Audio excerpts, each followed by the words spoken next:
Like Nana said, I am the youngest, and I was their personal chauffeur.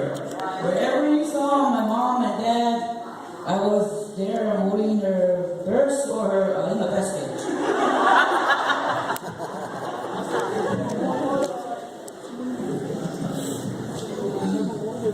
So Dad,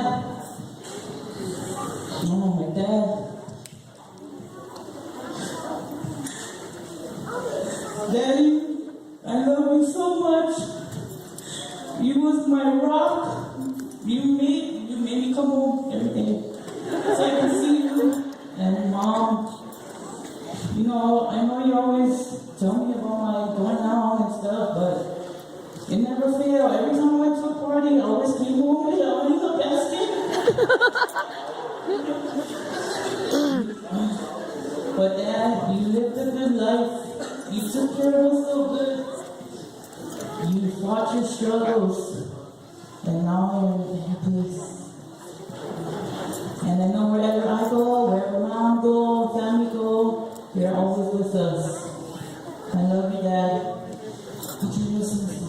Yes, bless us, TT. Come on.